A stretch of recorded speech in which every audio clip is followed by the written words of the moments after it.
एक बार की बात है, गौतम बुद्ध अपने शिष्यों के साथ एक पेड़ के नीचे बैठे थे। उसी समय राजा अजातशत्रु वहां पहुंचे और बुद्ध से पूछा, हे भगवान, जब से मैं आपका अनुयायी बना हूं, सभी मेरा शोषण कर रहे हैं। अब वे मेरी शांति का अनुचित लाभ उठा रहे हैं। आपके अनुयायी बनने से पहले मेरे देश के सभी लोग मुझसे बहुत डरते थे, क्योंकि मैं बहुत क्रूर राजा था। मैं किसी को भी मौत की सजा देने के बारे में दोबारा नहीं सोचता था, लेकिन आपका अनुयायी बनने के बाद मुझे किसी को दंड देने का मन नहीं होता, न ही गुस्सा आता है। मैं बहुत शांत हो गया हूं और मैं सभी को दया की दृष्टि से देखता हूं, लेकिन कुछ लोग मेरे शांत आचरण का गलत फायदा उठा रहे हैं। इसने अब मेरे देश के लोगों को भी एक तरह के खतरे में डाल दिया है। इस कारण मुझे अपने देश के शासन में प्रतिदिन अनेक समस्याओं का सामना करना पड़ रहा है। कृपया मुझे बताएं कि अब मुझे क्या करना चाहिए। राजा अजातशत्रु की यह बात सुनकर बुद्ध उसे एक कहानी सुनाते हैं। वो कहानी कुछ इस प्रकार है। एक समय की बात है, एक बड़े पेड़ के नीचे एक बिल में एक जहरीला सांप रहता था। एक गांव के पास एक खेत के कोने में बड़ा पेड़ खड़ा था। उस पेड़ में एक सांप रहता था। थोड़ी सी भी उत्तेजना पर सांप ने लोगों पर हमला कर दिया और सांप के घातक काटने से कई लोगों की मौत हो गई। इस सांप के डर से लोग पेड़ के पास जाने से भी डरते थे। एक दिन एक साधु गांव से गुजर रहा था और उसने इस खूबसूरत बड़े पेड़ को देखा। आगे बढ़ने से पहले उन्होंने पेड़ की छाया के नीचे ध्यान करने का फैसला किया। कुछ ग्रामीण जो अपनी गांठ से घर वापस जा रहे थे, उन्होंने साधु को देखा और उसे सांप के बारे में चेतावनी दी। उन्होंने उसे बताया कि यह सांप इतना खतरनाक है कि जो भी इसके पास जाता है उसे काट लेता है। साधु मुस्कुराया और बड़े पेड़ की ओर चलता रहा। ग्रामीण वहां से चले गए। जैसे ही साधु ध्यान करने बैठा, सांप उसके बिल से बाहर आ गया, अपनी गुस्से भरी फुफकार के साथ काटने को तैयार। साधु ने सीधे सांप की आंखों में देखकर एक मंत्र का जाप किया और चमत्कारिक ढंग से सांप ने उससे बातचीत शुरू कर दी। सांप उस साधु से कहता है, हे मनुष्य, क्या तुम्हें मुझसे डर नहीं लगता? तुम्हें मालूम नहीं कि यह मेरा इलाका है और कोई यहां आने की हिम्मत नहीं करता? साधु ने करुणा से कहा, मेरे प्रिय मित्र, इसमें डरने की क्या बात है? मैं किसी चीज से नहीं डरता। मैं न मौत से डरता हूं, न जीने की चाहत रखता हूं। तो मुझे तुमसे क्यों डरना चाहिए? दरअसल तुम्हें डर है कि कोई तुम्हें मार न दे, इसलिए तुम दूसरों को काटते हो। साधु की यह बात सुनकर सांप आश्चर्यचकित रह गया। अब तक उसकी मुलाकात ऐसे लोगों से ही हुई थी जिन्होंने उसे मारने की कोशिश की थी या उससे डरकर भाग गए थे, लेकिन वह कभी ऐसे वास्तविक व्यक्ति से नहीं मिला था जो उससे नहीं डरता हो। यह सुनकर सांप साधु के चरणों में लिपट जाता है और कहता है कि हे प्रभु, आप सही कह रहे हैं। मैंने आज तक जो भी किया है अपनी जान बचाने के लिए किया है। अगर मैं ऐसा नहीं करूंगा तो लोग मुझे मार डालेंगे। साधु ने कहा, तुम ठीक कह रहे हो, लेकिन मेरे प्रिय मित्र, एक बात याद रखना कि हमारा जीवन एक दिन समाप्त हो जाएगा, इसलिए इसे बचाने के लिए दूसरों को मारना उचित नहीं है।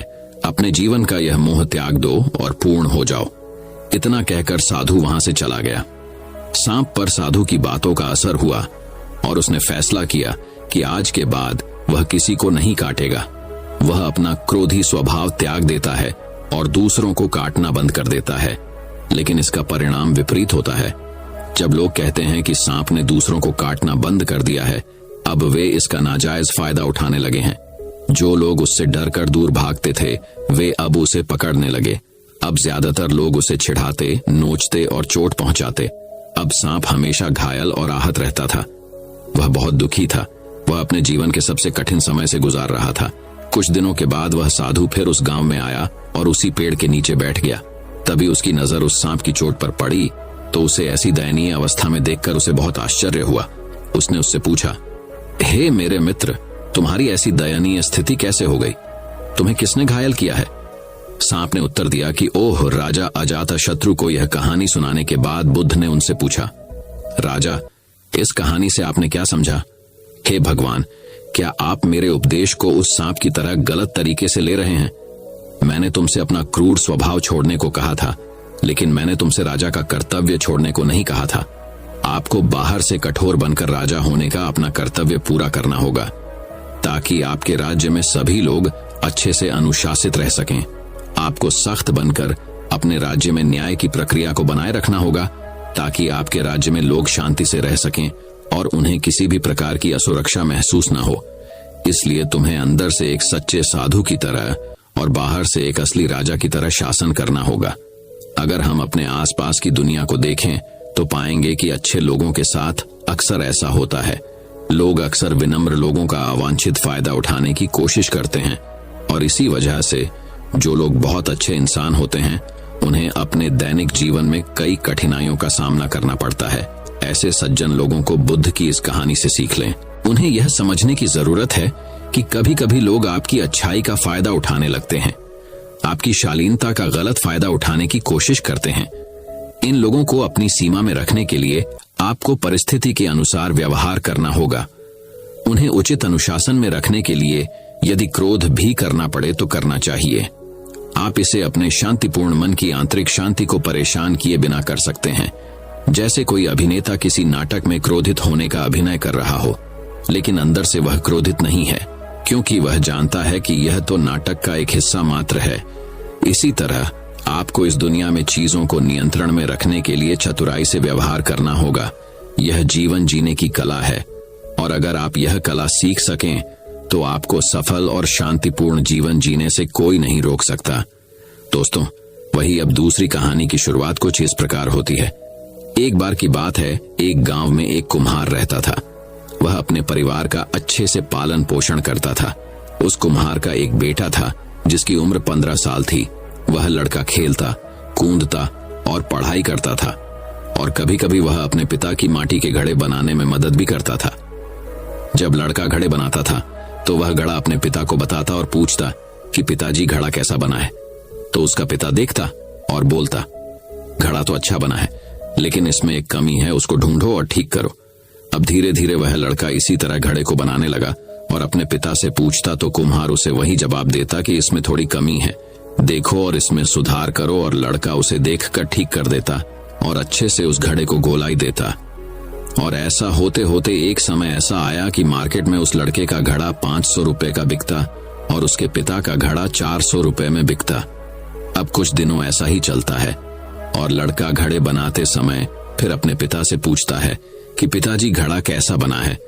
तो पिता फिर वही जवाब देता है कि घड़ा तो सही बना है, बस थोड़ी सी कमी है, देखो और उसे सही करो।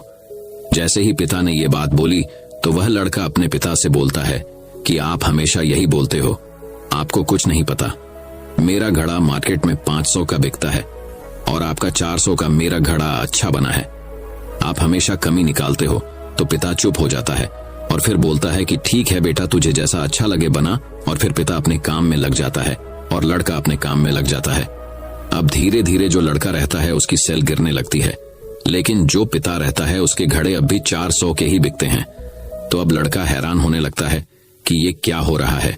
कुछ दिनों बाद उसके घड़ों की प्राइस और कम होने लगी तो वह परेशान हो जाता है और कुछ दिनों बाद परेशान होकर अपने पिता के पास जाता है और उनसे बोलता है कि ऐसी बात है, मेरे घड़े अब कोई लेता ही नहीं है। तो वह जो कुम्हार होता है वह अपने बेटे को बताता है कि ये जो तुमने मुझसे बोला था कि मेरा घड़ा इतने का बिकता है और तुम्हारा घड़ा इतने का, तो यही बात कुछ समय पहले मैंने अपने पिता से बोली थी, जिसकी वजह से मैं यहां तक सीमित रह गया, क्योंकि मैंने गलती की उस बात को समझने की। लेकिन तुम इस बात को समझो कि कोई भी काम हम करते हैं तो उसमें कुछ न कुछ कमी रह ही जाती है और उस काम को और अच्छे से किया जा सकता है। इसलिए कभी संतुष्ट मत होना, हमेशा सुधार के लिए सोचना, क्योंकि हम हमेशा पहले से बेहतर कर सकता है। इस कहानी से आपको कई सारी सीख मिलती है। पहली सीख, हमारा जो गुरु होता है वह हमेशा हमें आगे बढ़ाने का प्रयास करता है और जो गुरु बोले उस बात को मानकर हमें अपना काम करना चाहिए, बिना प्रश्न पूछ, लेकिन गुरु भी सोच समझकर बनाना चाहिए। दूसरी सीख, हमें कभी भी अपने आप में संतुष्ट नहीं होना चाहिए, उसको और अच्छा कैसे कर सकते हैं इस पर ध्यान और लगन से काम करना चाहिए। तीसरी सीख, किसी भी काम में कभी भी हमें घमंड नहीं करना चाहिए, क्योंकि जब हमें घमंड आता है तब हमारे सोचने समझने की शक्ति को खत्म कर देता है। हमें इस कहानी में बताया गया है कि हमें कभी भी संतुष्ट नहीं होना चाहिए। हम अपने काम को हमेशा और बेहतर तरीके से कर सकते हैं। दोस्तों, वही अब तीसरी कहानी की शुरुआत कुछ इस प्रकार होती है। एक बार की बात है, एक राजा हमेशा उदास रहता था। लाख कोशिश करने के बावजूद उसे शांति नहीं मिलती थी। एक बार उसके नगर में एक भिक्षु आया। भिक्षु के ज्ञानपूर्ण उपदेश से राजा बहुत प्रभावित हुआ। उसने भिक्षु से पूछा, मैं राजा हूं, मेरे पास सब कुछ है, किंतु फिर भी मेरे मन में शांति नहीं है, मुझे क्या करना चाहिए? भिक्षु बोला, आप अकेले में बैठकर चिंतन करें। राजा अगले दिन सुबह अपने कक्ष में आसन जमाकर बैठ गया। तभी उसके महल का एक कर्मचारी सफाई के लिए राजा के पास आया।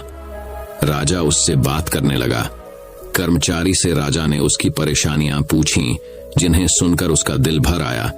इसके बाद राजा हर कर्मचारी के कष्ट व दुहक जानने लगा। सबकी व्यथा सुनने के बाद राजा ने निष्कर्ष निकाला कि वेतन कम होने से सभी आर्थिक रूप से त्रस्त थे।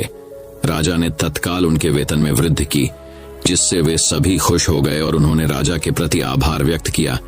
अगले दिन जब राजा की भिक्षु से भेंट हुई तो उसने पूछा, राजन, आपको कुछ शांति प्राप्त हुई? राजा बोला, मुझे पूर्ण रूप से तो शांति नहीं मिली, किंतु जब से मैंने मनुष्य के दुखों के स्वरूप को जाना है, अशांति थोड़ी थोड़ी जाती रही।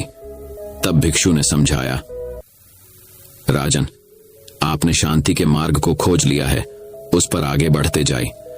एक राजा तभी प्रसन्न रह सकता है जब उसकी प्रजा सुखी हो। सार यह है कि मन की शांति स्वयं के सुख से अधिक दूसरों के दुख हरकर उन्हें सुखी बनाने से मिलती है। इसलिए यथाशक्ति दूसरों की सहायता करें। दोस्तों, वही अब चौथी कहानी की शुरुआत कुछ इस प्रकार होती है। एक नगर में बिलाल पादक नामक एक धनिक रहता था। वह बहुत स्वार्थी था और सदाचार के कार्यों से कोसों दूर रहता था। उसका एक पड़ोसी निर्धन परंतु परोपकारी था। एक बार पड़ोसी ने भगवान बुद्ध और उनके शिष्यों को अपने घर भोजन के लिए आमंत्रित किया। पड़ोसी ने यह भी विचार किया कि इस महान अवसर पर अधिकाधिक लोगों को भोजन के लिए बुलाना चाहिए। ऐसे संकल्प के साथ पड़ोसी ने बड़े भोजन की तैयारी करने के लिए नगर के सभी व्यक्तियों से दान की अपेक्षा की एवं उन्हें भोजन के लिए आमंत्रित किया। पड़ोसी ने बिलाल पादक को भी न्योता दिया। भोजन के 1-2 दिन पहले पड़ोसी ने चारों ओर घूमकर दान एकत्र किया। जिसकी जैसी सामर्थ्य थी उसने उतना दान दिया। जब बिलाल पादक ने पड़ोसी को घर घर जाकर दान की याचना करते देखा तो मन ही मन सोचा, इस आदमी से खुद का पेट पालने तो बनता नहीं है, फिर भी इसने इतने बड़े भिक्षु संघ और नागरिकों को भोजन के लिए आमंत्रित कर लिया। अब इसे घर घर जाकर भिक्षा मांगनी पड़ रही है। ये मेरे घर भी याचना करने आता होगा। जब पड़ोसी बिलाल पादक के द्वार पर दान मांगने के लिए आया तो बिलाल पादक ने उसे थोड़ा सा नमक, शहद और घी दे दिया। पड़ोसी ने प्रसन्नता पूर्वक बिलाल पादक से दान ग्रहण किया, परंतु उसे अन्य व्यक्तियों के दान में नहीं मिलाया, बल्कि अलग से रख दिया। बिलाल पादक को यह देखकर बहुत अचरज हुआ कि उसका दान सभी के दान से अलग क्यों रख दिया गया। उसे यह लगा कि पड़ोसी ने सभी लोगों के सामने उसे लज्जित करने के लिए ऐसा किया, ताकि सभी यह देखें कि इतने धनी व्यक्ति ने कितना तुच्छ दान दिया है। बिलाल पादक ने अपने नौकर को पड़ोसी के घर जाकर इस बात का पता लगाने के लिए कहा। नौकर ने लौटकर बिलाल पादक को बताया कि पड़ोसी ने बिलाल पादक की दान सामग्री को थोड़ा सा लेकर चावल, सब्जी और खीर आदि में मिला दिया। यह जानकार भी बिलाल पादक के मन से जिज्ञासा नहीं गई और उसे अभी भी पड़ोसी की नीयत पर संदेह था। भोज के दिन वह प्रात अपने वस्त्रों के भीतर एक कटोरा छुपाकर ले गया, ताकि पड़ोसी द्वारा लज्जित किए जाने पर वह उसे मार डाले। वहां जाने पर उसने पड़ोसी को भगवान बुद्ध से यह कहते हुए सुना, भगवान, इस भोज के निमित्त जो भी द्रव्य संग्रहित किया गया है वह मैंने नगर के सभी निवासियों से दान में प्राप्त किया है। यह कम हो या अधिक, सभी ने पूर्ण श्रद्धा और उदारता से दान दिया, अतः सभी के दान का मूल्य समान है। पड़ोसी के यह शब्द सुनकर बिलाल पादक को अपने विचारों की तुच्छता का बोध हुआ और उसने अपनी गलतियों के लिए सभी के समक्ष परडेड हौसी से क्षमा मांगी। बिलाल पादक के पश्चाताप के शब्दों को सुनकर बुद्ध ने वहां उपस्थित समस्त व्यक्तियों से कहा, तुम्हारे द्वारा किया गया शुभ कर्म भले ही कितना ही छोटा हो, पर उसे तुच्छ मत जानो। छोटे छोटे शुभ कर्म एकत्र होकर भविष्य में विशाल रूप धारण कर लेते हैं। दोस्तों, वही अब 5वीं कहानी की शुरुआत कुछ इस प्रकार होती है। गौतम बुद्ध एक दिन एक वृक्ष को नमन कर रहे थे। उनके एक शिष्य ने यह देखा तो उसे हैरानी हुई। वह बुद्ध से बोला, भगवान, आपने इस वृक्ष को नमन क्यों किया? शिष्य की बात सुनकर बुद्ध बोले, क्या इस वृक्ष को नमस्कार करने से कुछ अनहोनी घट गई? शिष्य बुद्ध का जवाब सुनकर बोला, नहीं भगवान, ऐसी बात नहीं है, किंतु मुझे यह देखकर हैरानी हुई कि आप जैसा महान व्यक्ति इस वृक्ष को नमस्कार क्यों कर रहा है। वह न तो आपकी बात का जवाब दे सकता है और न ही आपके नमन करने पर प्रसन्नता व्यक्त कर सकता है। बुद्ध हल्का सा मुस्कुराकर बोले, वत्स, तुम्हारा यह सोचना गलत है। वृक्ष मुझे जवाब बोलकर भले न दे सकता हो, किंतु जिस प्रकार प्रत्येक व्यक्ति के शरीर की एक भाषा होती है, उसी प्रकार प्रकृति और वृक्षों की भी एक अलग भाषा होती है। अपना सम्मान होने पर ये झूमकर प्रसन्नता और कृतज्ञता दोनों ही व्यक्त करते हैं। इस वृक्ष के नीचे बैठकर मैंने साधना की। इसकी पत्तियों ने मुझे शीतलता प्रदान की, धूप से मेरा बचाव किया। हर पल इस वृक्ष ने मेरी सुरक्षा की। इसके प्रति कृतज्ञता व्यक्त करना मेरा कर्तव्य है। प्रत्येक व्यक्ति को प्रकृति के प्रति सदैव कृतज्ञ बने रहना चाहिए, क्योंकि प्रकृति व्यक्ति को सुंदर सुघड़ जीवन प्रदान करती है। तुम जरा इस वृक्ष की ओर देखो कि इसने मेरी कृतज्ञता व धन्यवाद को बहुत ही खूबसूरती से ग्रहण किया है और जवाब में मुझे झूमकर यह बता रहा है कि आगे भी वह प्रत्येक व्यक्ति की हर संभव सेवा करता रहेगा। बुद्ध की बात पर शिष्य ने वृक्ष को देखा। तब उसे लगा कि सचमुच वृक्ष एक अलग ही मस्ती में झूम रहा था और उसकी झूमती हुई पत्तियां, शाखाएं व फूल मन को एक अद्भुत शांति प्रदान कर रहे थे। यह देखकर शिष्य स्वतः वृक्ष के सम्मान में झुक गया। तो दोस्तों, छठी कहानी की शुरुआत कुछ इस प्रकार होती है। छठी कहानी, खुद की पहचान करो। तथागत ये भी कहते थे कि सबसे पहले व्यक्ति को खुद की पहचान करनी चाहिए, दूसरों की बजाय। व्यक्ति खुद के बारे में ज्यादा जानता है। उनका मत था कि बुराई से घृणा करो, बुरे व्यक्ति से नहीं। एक बार की बात है, किसी गांव के पास बहती नदी के किनारे बुद्ध बैठे थे। किनारे पर पत्थरों की भरमार थी, पर छोटी सी वह नदी अपनी तरल धारा के कारण आगे बढ़ती ही जा रही थी। बुद्ध ने विचार किया कि यह छोटी सी नदी अपनी तरलता के कारण कितनों की प्यास बुझाती है, लेकिन भारी भरकम पत्थर एक ही स्थान पर पड़े रहते हैं और दूसरों के मार्ग में बाधक बनते रहते हैं। इस घटना की सीख यह है कि दूसरों के रास्ते में रोड़े अटकाने वाले खुद कभी आगे नहीं बढ़ पाते, परंतु जो दूसरों को सद्भाव और स्नेह देता है, वह स्वयं भी आगे बढ़ जाता है। बुद्ध ऐसे ही विचारों में मगन थे कि तभी उन्होंने ग्रामीणों की एक भीड़ को अपनी ओर आते देखा। बड़ा शोर था और लोग किसी युवती के प्रति अपशब्द बोल रहे थे। तथागत ने देखा कि लोग एक युवती को घसीट कर ला रहे थे और उसको गाली भी दे रहे थे। भीड़ के नजदीक आने पर बुद्ध ने लोगों से युवती को पीटने और अपशब्द कहने का कारण पूछा। लोगों ने कहा कि यह स्त्री व्यभिचारी है और हमारे समाज का नियम है कि यदि व्यभिचारी स्त्री पकड़ी जाए तो उसे पत्थरों से कुचलकर मार डालना चाहिए। तथागत ने युवती की ओर देखा और कहा, जो तुम चाहते हो वही करो, पर मेरी एक शर्त है कि पत्थर मारने का अधिकारी वही है जिसने कभी व्यभिचार न किया हो और न ही उसके मन में ऐसे विचार कभी आए हों। इतना कहकर तथागत शांत हो गए। चारों ओर मौन था। कुछ समय बाद लोगों की भीड़ मन में पश्चाताप का भाव लिए हुए वहां से विदा हो गई। इस घटना से यही सत्य उभरता है कि हम खुद अपने प्रति न्याय कर सकते हैं, दूसरों के प्रति नहीं, क्योंकि हमारी जानकारी दूसरों के विषय में अधूरी होती है। यदि हम किसी के प्रति न्याय करना चाहते हैं तो उसे ऐसा प्यार और स्नेह मिलना चाहिए कि खुद ही अपने दोषों को स्वीकार कर ले और उन्हें पुनः न दोहराने का व्रत ले। तो दोस्तों, 7वीं कहानी की शुरुआत कुछ इस प्रकार होती है। 7वीं बली मुश्किलों का हल नहीं। राजा अजातशत्रु का राज्य बहुत अच्छा चल रहा था, किंतु कहते हैं ना कि समय हमेशा एक जैसा नहीं रहता। ऐसा ही अजातशत्रु के साथ हुआ। राजा कई मुश्किलों से घिर गए और उन मुश्किलों से बाहर नहीं निकल पा रहे थे। उन्होंने कई युक्तियां अपनाई, लेकिन असफल रहे। एक दिन उनकी मुलाकात एक तांत्रिक से हुई। राजा ने तांत्रिक को अपनी मुश्किलें बताईं। तांत्रिक ने राजा की बातों को ध्यान से सुना, फिर उसने एक उपाय बताया। तांत्रिक ने कहा, आपको पशु बलि देनी पड़ेगी, तभी आपकी मुश्किलों का समाधान होगा। पहले तो राजा काफी सोच विचार में पड़ गया, लेकिन उन्हें जब कोई भी रास्ता न दिखा तो उन्होंने तांत्रिक की बात मान ली। तांत्रिक के कहे एक बड़ा अनुष्ठान किया गया। पशुओं को मैदान में बलि देने के लिए बांध दिया गया। संयोगवश उस समय महात्मा बुद्ध राजा के नगर में पहुंचे। वे उसी स्थान से गुजर रहे थे जहां पर राजा ने अनुष्ठान कराया था। महात्मा बुद्ध ने जब देखा कि निर्दोष पशुओं की बलि दी जाने वाली है तो वे राजा के पास गए और बोले, राजन, आप इन निर्दोष पशुओं को क्यों मारने जा रहे हैं? राजा बोले, महात्मा जी, मैं इन्हें मारने नहीं अपितु राज्य के कल्याण के लिए इनकी बलि देने जा रहा हूं, जिससे सारे राज्य का कल्याण होगा। महात्मा बुद्ध बोले, क्या किसी निर्दोष जीव की बलि देने से किसी का भला भी हो सकता है? थोड़ा सा रुककर महात्मा बुद्ध ने जमीन से एक तिनका उठाया और राजा को देते हुए बोले, इसे तोड़कर दिखाए। राजा ने तिनके के 2 टुकड़े कर दिए। बुद्ध बोले, इसे अब पुनः जोड़ दें। राजा बोले, महात्मा जी, ये आप कैसी बातें कर रहे हैं, इसे तो अब कोई भी नहीं जोड़ सकता। तब बुद्ध राजा को समझाते हुए बोले, राजन, जिस प्रकार इस तिनके के टूट जाने के बाद आप इसे नहीं जोड़ सकते, ठीक उसी प्रकार जब आप इन पशुओं की बलि देंगे तो यह निर्दोष जीव आपके कारण मृत्यु को प्राप्त होंगे और इन्हें आप दोबारा जिंदा नहीं कर सकते, बल्कि इनके मरने के बाद आपको जीव हत्या का दोष लगेगा और आपकी मुश्किलें कम होने के बजाय और भी कहीं अधिक बढ़ जाएंगी, क्योंकि किसी भी निर्दोष जीव को मारकर कोई भी व्यक्ति खुशी नहीं प्राप्त कर सकता। आपकी समस्या का हल निर्दोष जीवों को मारने से कैसे हो सकता है? आप राजा हैं, आपको सोच विचार कर निर्णय लेना चाहिए। अगर आप सच में अपनी मुश्किलों का हल चाहते हैं तो दिमाग से काम लीजिए। मुश्किलें तो आती जाती रहती हैं, यही जिंदगी का सच है। किसी निर्दोष जीव को मारने से समस्याएं नहीं समाप्त होंगी, बल्कि उसका हल आपको बुद्धि से ही निकालना होगा। बुद्ध की बात सुनकर अजातशत्रु उनके चरणों में गिर पड़े और अपनी भूल की क्षमा मांगने लगे।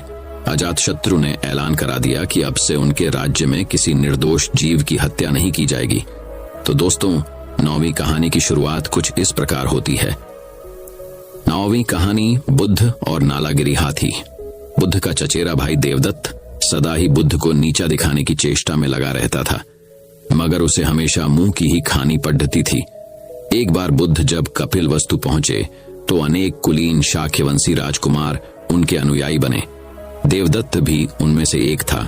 कुछ समय पश्चात देवदत्त ने भी कुछ जादुई शक्तियां प्राप्त की और एक बार उनका प्रदर्शन मगध के भावी सम्राट अजातशत्रु के समक्ष किया।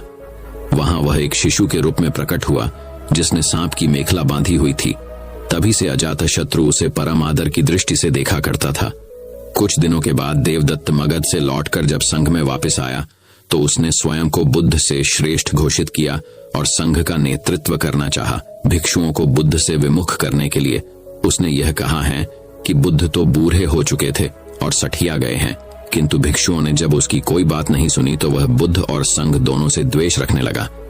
खिन्न होकर वह फिर वापस मगध पहुंचा और अजातशत्रु को महाराज बिंबिसार का वध करने के लिए प्रेरित किया, क्योंकि बिंबिसार बुद्ध और बौद्धों को प्रचुर प्रश्रय प्रदान करते थे।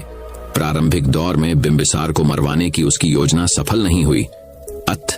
उसने 16 धनुर्धारियों को बुद्ध को मारने के लिए भौजा, किंतु बुद्ध के व्यक्तित्व से प्रभावित हो सारे उनके ही अनुयायी बन गए। क्रोध में देवदत्त ने तब बुद्ध पर ग्रीघकूट पर्वत की चोटी से एक चट्टान लुढ़काया जिसे पहाड़ से ही उत्पन्न हो। 2 बड़े पत्थरों ने रास्ते में ही रोक दिया। देवदत्त के क्रोध की सीमा न रही। उसने एक दिन मगधराज के अस्तबल में जाकर एक विशाल हाथी नालगिरी को ताधी पिलाकर बुद्ध के आगमन के मार्ग में भेज दिया। नालगिरी के आगमन से सड़कों पर खलबली मच गई और लोग जहां तहां भाग खड्डे हुए। तभी बुद्ध भी वहां से गुजरे। ठीक उसी समय एक घबराई महिला अपने बच्चे को हाथी के सामने ही छोड़ भाग खड़ी हुई। जैसे ही नालगिरी ने बच्चे को कुचलने के लिए अपने पैर बढ़ाए, बुद्ध उसके ठीक सामने जा खड़े हुए। उन्होंने हाथी के सिर को थपथपाया। बुद्ध के स्पर्श से नालगिरी उनके सामने घुटने टेक कर बैठ गया।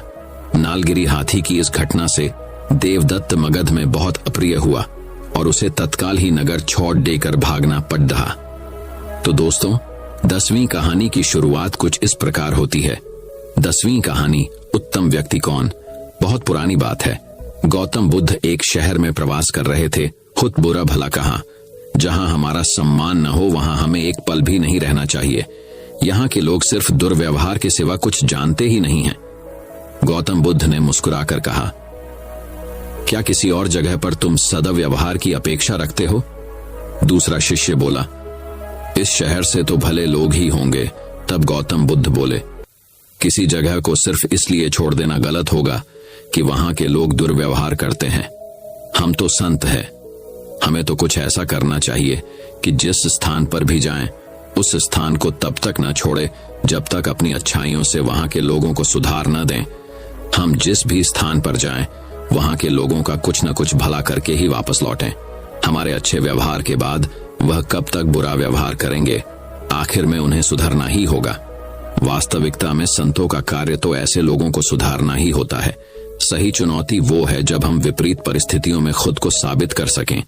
ये सभी बातें सुनकर बुद्ध के प्रिय शिष्य आनंद ने प्रश्न किया, उत्तम व्यक्ति किसे कहते हैं? इस पर बुद्ध ने जवाब दिया, जिस प्रकार युद्ध में बढ़ता हुआ हाथी चारों तरफ के तीर सहते हुए भी आगे बढ़ता जाता है, ठीक उसी तरह उत्तम व्यक्ति भी दूसरों के अपशब्दों को सहते हुए अपना कार्य करता रहता है। खुद को वश में करने वाले प्राणी से उत्तम कोई और नहीं हो सकता। गौतम बुद्ध की बात शिष्यों को अच्छी तरह से समझ में आ गई और उन्होंने वहां से जाने का इरादा त्याग दिया। तो दोस्तों, 11वीं कहानी की शुरुआत कुछ इस प्रकार होती है। 11वीं कहानी, गालियों का प्रभाव। महात्मा बुद्ध एक बार एक गांव से गुजरे। वहां के कुछ लोग उनसे शत्रुता रखते थे। उन्होंने उन्हें रास्ते में घेर लिया, बेतहाशा गालियां देकर अपमानित करने लगे। बुद्ध सुनते रहे। जब वे थक गए तो बोले, आपकी बात पूरी हो गई हो तो मैं जाऊं? वे लोग बड़े हैरान हुए। उन्होंने कहा, हमने तो तुम्हें गालियां दी, तुम क्रोध क्यों नहीं करते? बुद्ध बोले, तुमने देर कर दी। अगर 10 साल पहले गालियां आए दे रहे होते तो मैं भी तुम्हें गालियां देता। तुम बेशक मुझे गालियां दो, लेकिन मैं अब गालियां लेने में असमर्थ हूं। सिर्फ देने से नहीं होता, लेने वाला भी तो चाहिए। जब मैं पहले गांव से निकला था तो वहां के लोग भेंट करने मिठाइयां लाए थे, लेकिन मैंने नहीं ली क्योंकि मेरा पेट भरा था। वे उन्हें वापस ले गए। बुद्ध ने थोड़ा रुक कर कहा, जो लोग मिठाइयां ले गए उन्होंने मिठाइयों का क्या किया होगा? एक व्यक्ति बोला, अपने बच्चों, परिवार और चाहने वालों में बांटी होंगी। बुद्ध बोले, तुम जो गालियां लाए हो उन्हें मैंने नहीं लिया, क्या तुम इन्हें भी अपने परिवार और चाहने वालों में बांटोगे? बुद्ध के सारे विरोधी शर्मिंदा हुए और वे बुद्ध के शिष्य बन गए। अपनी सोच को बदलो। आपको सुनकर आश्चर्य होगा कि आप जैसा सोचते हैं ठीक वैसा ही आपके जीवन में घटित होने लगता है। नजरें बदलो तो नजारे बदल जाएंगे। जीवन में आने वाली हर परेशानी एवं सुख दुहक के कारण के लिए हम स्वयं जिम्मेदार हैं, जो केवल हमारे मन के अंदर निर्माण किए संकल्प की वजह है। कोई कहता है सुख और दुहक देने वाला तो भगवान है, लेकिन भगवान न हमें सुख देता है न दुख देता है। अगर ऐसा हो भी जाए तो वह भी कर्म बंधन में आ जाएगा, किंतु परमात्मा कर्म बंधन से मुक्त है। जब आप नेकी के राह पर चलते हैं तब भगवान आपको सुख का रास्ता अवश्य बताते हैं, लेकिन कर्म तो हमें ही करना है। बाकी आपकी सकारात्मक सोच बहुत ज्यादा महत्वपूर्ण है, जो आपके भविष्य की नींव रखती है। अगर आप नकारात्मक सोच रखते हो तो ठीक उसी प्रकार की नकारात्मक शक्ति आपके आसपास बन जाएगी, और अगर आप सकारात्मक सोच रखते हो तो आपके आसपास सकारात्मक आभा मंडल बनता जाएगा। कहने का तात्पर्य यही है कि अगर आप अपनी तकदीर यानी भाग्य बदलना चाहते हैं तो आप जैसे चाहे आप अपनी तकदीर बदल सकते हो। आपके पास एक विकल्प है कि मैं किस तरह की सोच का चुनाव करता हूं। जैसी सोच को आप अपने मस्तिष्क में जन्म देते हैं, उसी तरह की गतिविधियों का आप अपनी जिंदगी में अनुभव करने लगते हैं। यदि आप अपनी जिंदगी में बहुत बड़ा सकारात्मक परिवर्तन करना चाहते हो तो सबसे पहले अपनी सोच को बदले। इसके लिए आपको अपने अंदर आने वाले हर विचार पर निगरानी रखनी होगी। आपको अपने विचारों के प्रति हमेशा जागरूक बनना पड़ेगा। आप हमेशा अपने अच्छे विचारों को चुनें और स्वयं को संकल्प दे कि मैं अपने विचारों का मालिक हूं अथवा रचयिता हूं। आप अपने इस विचार को बार बार दोहराइए, फिर देखिए कि आपके जीवन में किस प्रकार के चमत्कार घटित होने लगते हैं। प्रसिद्ध उद्योगपति धीरू भाई अंबानी जी का कहना था कि जो सपने देखने की हिम्मत रखते हैं वो पूरी दुनिया जीत सकते हैं। अब्राहम थॉमस लिंकन भी कम पढ़े लिखे थे। अपनी गरीबी के कारण उन्होंने अपनी पढ़ाई जैसे तैसे पूर्ण की थी। उनके जीवन में काफी परेशानियां आई, किंतु वे कभी अपनी इन परिस्थितियों से मायूस नहीं हुए। हर वक्त सकारात्मक विचार और उमंग एवं उत्साह से आगे बढ़ते गए और एक दिन वे संयुक्त राष्ट्र संघ के राष्ट्रपति बने। दूसरा विचार, अपने आप में सपने सजाने की आदत डालो। सपना सजाना कोई बुरी बात नहीं है। अगर आप अपने मानसिक पटल पर कोई तस्वीर देखते हो तो वह सबसे पहले आपके वृत्ति में आता है, और वही प्रक्रिया अगर हम बार बार करते हैं तो वह हमारे संस्कार बन जाते हैं और वैसी हमारी प्रवृत्ति बनती जाती है। तो हमारे मानसिक तस्वीर की प्रक्रिया की प्रबल शक्ति का कारण यह है कि जब आप दिमाग में मनचाही चीजों के साथ आप तस्वीर बनाने लगते हो तो आपके मन के भाव जागृत होते जाते हैं और यह भावनाएं जितनी सशक्त होगी उतनी ब्रह्मांडीय शक्ति आपके लिए सकारात्मक वायुमंडल अथवा माहौल बना देगी। राइट ब्रदर ने एक बात ठान ली थी कि हमें आकाश में उड़ना ही है। वर्ष 1903 में उनकी मेहनत कामयाब हुई और दुनिया का सबसे पहला हवाई जहाज को उन्होंने निर्मित भी किया। तीसरा विचार, अपने दिमाग को शांत रखें। अपने मस्तिष्क पर विजय पाने का एक मजेदार तरीका है। अपने दिमाग को शांत रखिए। उसके लिए नित्य सुबह शाम आधा से 1 घंटा मेडिटेशन यानी ध्यान करें। मेडिटेशन से विचारों को नियंत्रित करने में मदद मिलती है और सारा शरीर चार्ज हो जाता है, जिसके कारण दिन भर स्फूर्ति रहती है। व्यर्थ विचार और नकारात्मक विचारों का परहेज करें। ऐसे माहौल से दूर रहे जहां नकारात्मकता हो। झूठी बातें, झूठा व्यवहार न करें जिसके कारण मन अधिक मात्रा में तर्क वितर्क करता है एक झूठ छिपाने के लिए। मन 1000 विचारों की सलाह लेता है और सच बोलने वालों को बस एक बार ही कहना पड़ता है और उसका मन कोई तर्क वितर्क नहीं करता। हमारे आर्षि मुनि की वाणी में इतनी शक्ति होती थी कि उनके द्वारा कहे गए कथन सत्य हो जाता थे। सत्य बोलने से वाणी की सिद्धि अपने आप प्राप्त होती है और हमारी संकल्प शक्ति बढ़ती है, जिसके कारण हमारे केवल एक संकल्प मात्र से हमें सफलता मिल जाती है। चौथा विचार, अपने आप पर यकीन करें। आप पहले अपने प्रति यकीन करना सीखें। अपने आत्मविश्वास को जगाए कि मैं किसी भी हालत में अपना अधिकार प्राप्त कर ही लूंगा। जीवन में जो चीज आपको चाहिए उसके लिए ऐसा पूरे विश्वास के साथ समझे कि ये चीज अब मेरी हो चुकी है, मैं उसका हकदार हूं और मैं उसका मालिक हूं। आप जो चाहे पा सकते हो, बस उसे अपने विचारों के सांचे में ढालने का आपको तरीका आपको आना चाहिए। ऐसा कोई सपना नहीं जो पूरा ना हो सके। आप अपने माध्यम से काम कर रही रचनात्मक शक्ति का प्रयोग करना सीख लें। बस उसके कारण आप अपने भाग्य के दरवाजे ज्यादा खोल लेते हैं। आप जब बुखार से पीड़ित हो, तब जब आप ऐसे डॉक्टर के पास जाते हो जिन पर आपका 100% यकीन है और वह डॉक्टर अगर आपको एक शुगर की गोली देकर बड़े विश्वास के साथ कहे आप बिल्कुल ठीक हो जाएंगे, तो आपको आपकी डॉक्टर के प्रति आस्था आपको बिल्कुल स्वस्थ कर देगी। यही है यकीन करने की शक्ति। 5वां विचार, प्राप्ति की महसूसता करें। जो चीज आप पाना चाहते हैं उसके बारे में ऐसा सोचें कि वह चीज आपको मिल गई। मनचाही चीजों की साकार कल्पना करें। इस प्रक्रिया को अच्छा महसूस करते समय आप स्वयं को उसी फ्रीक्वेंसी पर रखते हो जहां पर आपकी मनपसंद चीज है। स्वयं को उस फ्रीक्वेंसी तक पहुंचाने का एक ही तरीका है कि मैं अभी इसे पा रहा हूं, मुझे तमाम चीजें इसी समय मिल रही हैं। बस मन में दृढ़ विश्वास भरो। मिलने की भावना को सचमुच महसूस करो कि वाकई आपने उस चीज को पा लिया है। आप छोटी छोटी चीजों से शुरू कर सकते हैं। जैसे आप कल्पना करें कि आपका कोई पुराना मित्र है, वह आपको मिलने आया है। आप कल्पना करें और उससे मन ही मन बातें करें कि जैसे वह आपके सामने आया है। आप यकीन करें कि उसका फोन या समाचार या स्वयं वह खुद आपसे मिलने जरूर आएगा। आप देखेंगे कि कुछ दिनों में वह वास्तविकता में आपसे मिलने आ जाएगा। 6वां विचार, अपने अतीत को भूलें। अक्सर हम पिछली गुजरी जिंदगी की दास्तान सबके सामने बार बार दोहराते रहते हैं। मेरे साथ बहुत बुरा हुआ था, मैं उस घटना को भूल नहीं सकता। मैंने बहुत खराब दिन देखे। इस तरह हम अपने आप में नकारात्मक ऊर्जा भरते रहते हैं। जो व्यक्ति अपने अतीत को याद कर दुखी होता है, वह उस दुर्भाग्य और निराशा को बार बार भोगता है। वह भविष्य के लिए दुर्भाग्य की मानो प्रार्थना करता है, तो निश्चित रूप से आपको वही मिलेगा। आप अतीत को याद कर अपने वर्तमान में मुश्किलें पैदा कर रहे हो। हमेशा याद रखो कि आप स्वयं अपने भाग्य या दुर्भाग्य के लिए जिम्मेदार हो।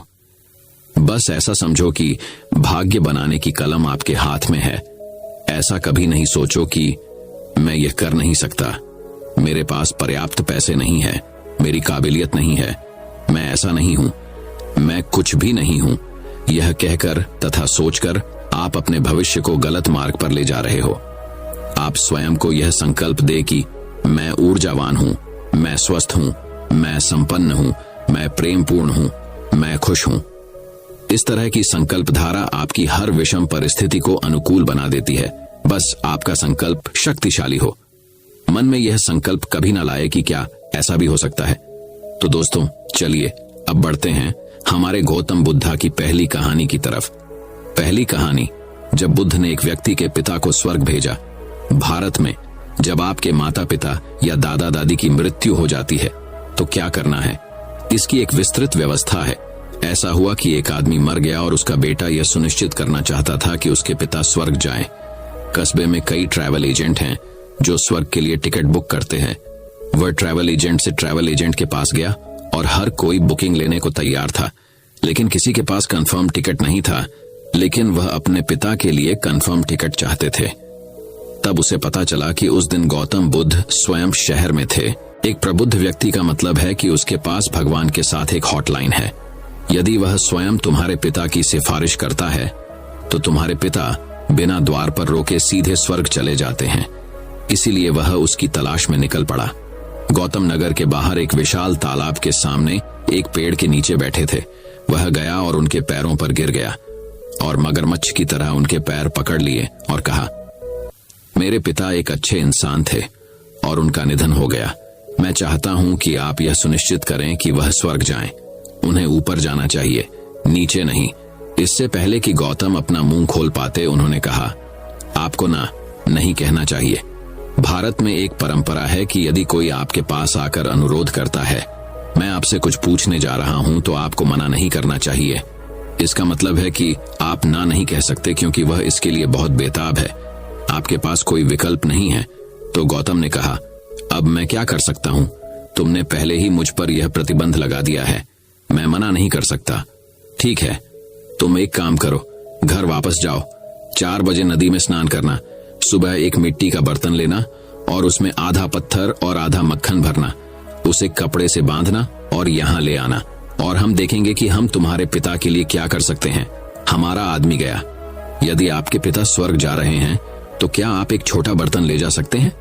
उसने शहर में उपलब्ध सबसे बड़ा बर्तन खरीदा, उसे आधा पत्थर से आधा मक्खन से भर दिया और उसे बांध दिया। उसने बड़ी कठिनाई से इस भारी बर्तन को उठाया और गौतम के सामने आकर खड़ा हो गया। गौतम ने उसकी ओर देखा और कहा, सरोवर की 3 बार परिक्रमा करके आओ। इसे परिक्रमा कहते हैं। इसके पीछे एक विज्ञान है, लेकिन अब लोग इसे हर चीज के 3 बार चक्कर लगाने की हास्यास्पद हद तक ले जाते हैं। गौतम ने कहा, सरोवर की 3 बार परिक्रमा करके आओ। वह आदमी इस भारी बर्तन को लेकर झील के चारों ओर 3 बार चला। जब वह गौतम के सामने आकर खड़ा हुआ तो वह आधा तैयार हो चुका था। गौतम ने उसकी हालत और उसके दृढ़ संकल्प को देखा। उसने उससे कहा, जब तक पानी तुम्हारी छाती तक न आ जाए तब तक पानी में चलते रहो। वह अंदर चला गया। तब गौतम ने कहा, धीरे से बर्तन को अंदर आने दो। घड़ा अंदर जाकर डूब गया। गौतम ने एक मोटी छड़ी उठाई, उसकी ओर फेंकी और कहा, लो छड़ी, और अब तुम्हें एक ही झटके में मटका फोड़ना है। घड़ा पानी के नीचे था और वह आदमी थक गया था। इसे एक ही झटके में तोड़ना एक मुश्किल काम है, लेकिन तुम्हारे पिता स्वर्ग जा रहे हैं। क्या तुम हार मान सकते हो?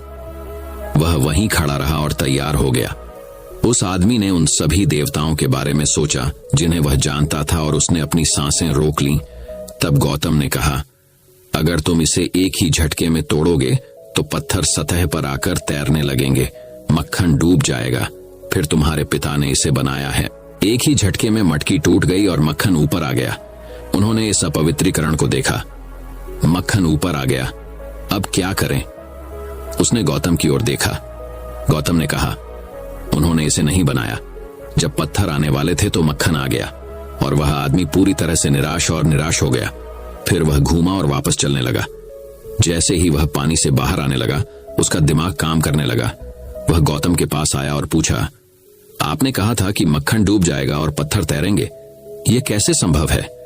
प्रकृति के नियम ऐसे हैं कि केवल पत्थर डूब सकते हैं, मक्खन केवल तैर सकता है। क्या आपने मुझे धोखा दिया? गौतम ने कहा, ओह, अब जब आप प्रकृति के नियमों के बारे में इतना जानते हैं तो समस्या क्या है? यदि आपके पिता मक्खन की तरह हैं तो वह ऊपर जाएंगे, यदि वह पत्थर की तरह हैं तो वह नीचे जाएंगे। मैं क्या कर सकता हूं, इसके बारे में क्या करें? और आप इसके बारे में क्या कर सकते हैं?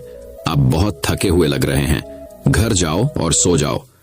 तो दोस्तों, चलिए बढ़ते हैं हमारी गौतम बुद्ध की दूसरी कहानी की तरफ। दूसरी कहानी, क्या ईश्वर का अस्तित्व है? गौतम बुद्ध के जीवन में एक बहुत अद्भुत घटना घटी।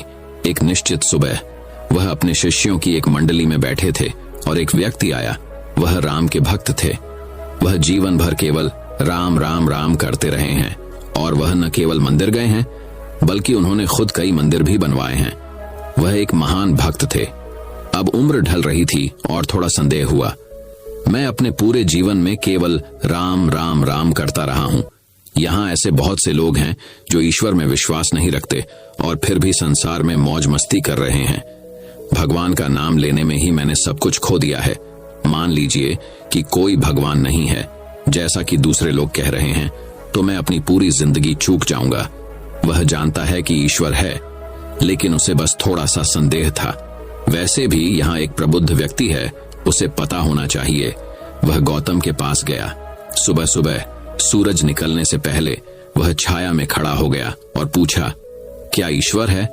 गौतम ने उस आदमी की ओर देखा और कहा, नहीं। पहली बार उन्होंने स्पष्ट रूप से नहीं कहा। वहां मौजूद सभी शिष्यों के लिए यह हर समय एक संघर्ष था कि ईश्वर है या नहीं। यह एक जबरदस्त संघर्ष है जो हजारों वर्षों से चला आ रहा है। जब से मनुष्य इस ग्रह पर अस्तित्व में आया है, तभी से उसके भीतर यह संघर्ष जारी है। विश्वासियों और अविश्वासियों दोनों के लिए संघर्ष जारी है। पहली बार गौतम ने जोर देकर कहा नहीं और राहत की बड़ी सांस ली। अब तुम्हें संघर्ष नहीं करना पड़ेगा। वहां भगवान नहीं है, कोई भी आपकी जासूसी नहीं कर रहा है। आप अपने जीवन के साथ जो चाहें कर सकते हैं। इसका आनंद, बड़ी राहत हुई। शाम को एक और आदमी आया। ये आदमी चारवाक था। ये पूरी तरह से भौतिकवादी हैं, जो देखते हैं उसके अलावा किसी और चीज पर विश्वास नहीं करते हैं। उस समय देश में पेशेवर चारवाक हुआ करते थे। वे आपके शहर में आएंगे और चुनौती देंगे, मैं तुम्हें साबित कर दूंगा कि कोई भगवान नहीं है। यदि तुम मुझे साबित कर दो कि भगवान है तो मैं तुम्हें इतना पैसा दूंगा, लेकिन अगर मैं तुम्हें साबित कर दूं कि कोई भगवान नहीं है तो तुम्हें मुझे इतना पैसा देना होगा। ये उनका पेशा है। वह एक विशेषज्ञ चारवाक था। हो सकता है कि आप 50 वर्षों से ईश्वर में विश्वास करते आ रहे हों, लेकिन यदि आप उनसे 15 मिनट भी बात करेंगे तो वह आपको साबित कर देंगे कि कोई ईश्वर नहीं है। उन्होंने साबित कर दिया है कि हजारों लोगों के लिए कोई भगवान नहीं है। उनकी उम्र ढलती जा रही थी और एक लघु शंका आई, मान लीजिए कि ईश्वर है।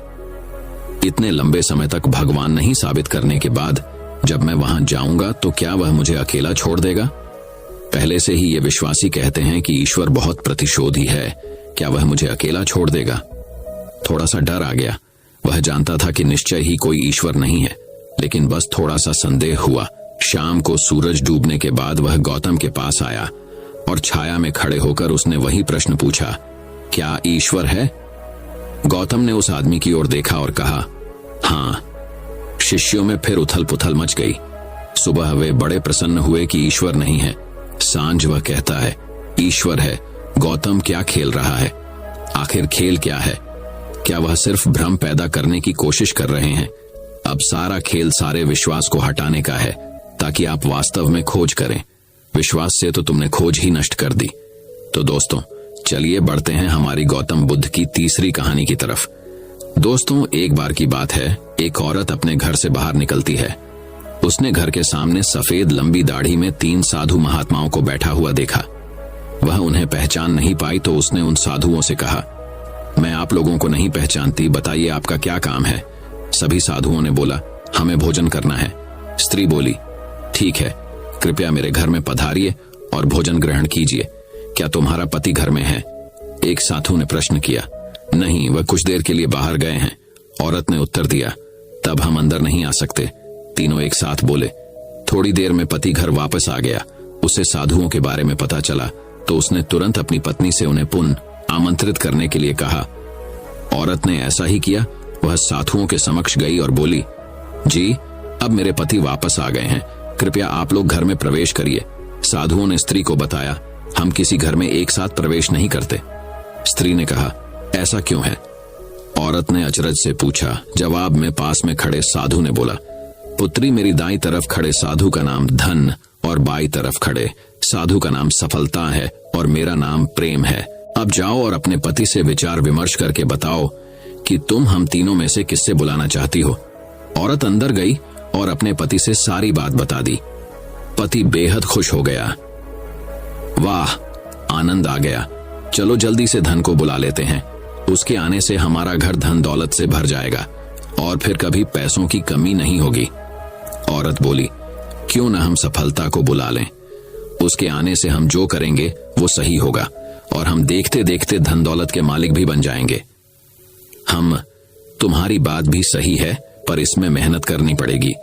मुझे तो लगता ही धन को ही बुला लेते हैं। पति बोला।